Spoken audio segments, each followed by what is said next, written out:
What's going on, guys? So I have another Borderlands 2 tutorial for you today, and this one is going to be how to solo Master Yi the Invincible. And I'm still not entirely sure if it is actually pronounced Master Yi or Master G.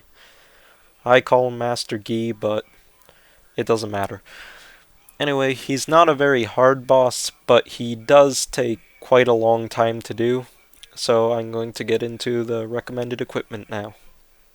So the first thing that I'm going to recommend is the bee, and unlike how you would use this in any other raid boss fight, you're not actually going to be using it to shoot Master Yi, you're going to be shooting the sandworms in his arena. The next thing that I recommend is the ruby, and you might not need this if you have another form of health regeneration. You're not going to be able to use transfusion grenades, unfortunately, unless you constantly switch between that and the other grenade that I'm going to recommend. So it's a pretty efficient way to heal yourself, especially combined with the bee, because the bee adds massive amp damage, so you can use it to heal yourself very quickly, but if you do have another form of health regeneration, then you don't necessarily have to use it. The next thing that I recommend is a fire version of the Sandhawk, and you can get this from a quest in the first DLC called Whoops. And the next thing that I recommend is either a lobbed or longbow singularity grenade. I was using the Quasar, but you don't need to use the Quasar. Any lobbed or longbow singularity grenade will work. Don't use a homing one because it'll home in on a target and pull Master Yi towards that, and we don't want that to happen. The next thing that I recommend is a Firebone of the Ancients, and you don't necessarily need this, but it will make it a lot easier to kill the sandworms, so use it if you can get one.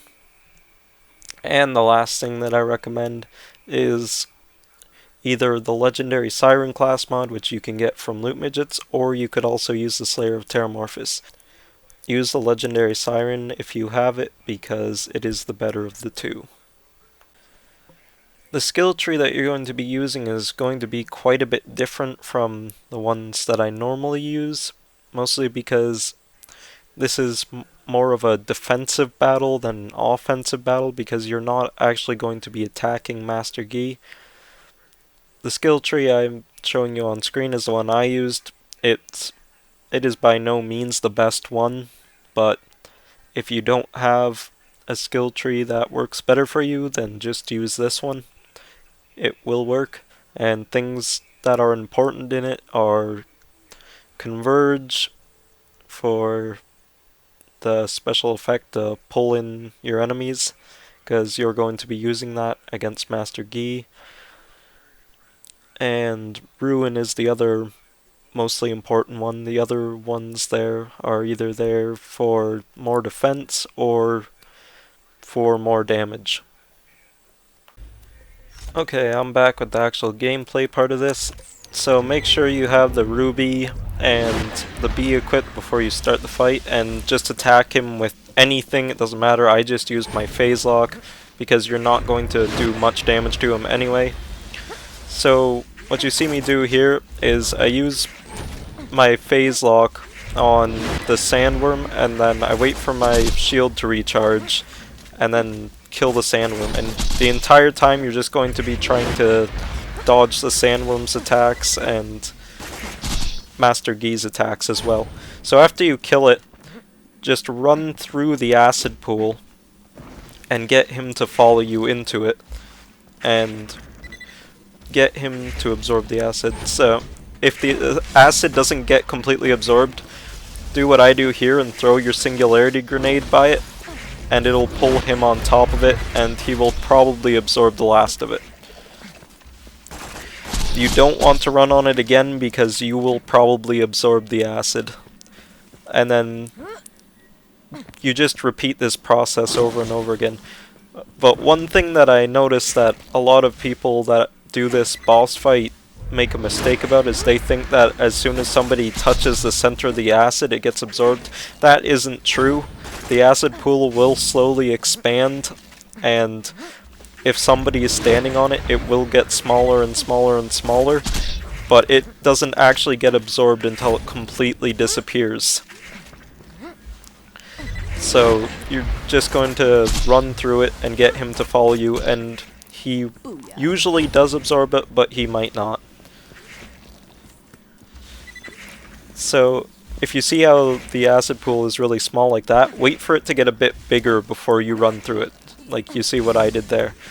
I waited for it to grow for a little bit before I ran through it to make sure I didn't absorb the acid and to make sure he does. And then, like you see me do here, I just use the ruby to heal myself, because you're going to want to try and stay at full health. And you're just going to repeat this process until his shield is all the way down.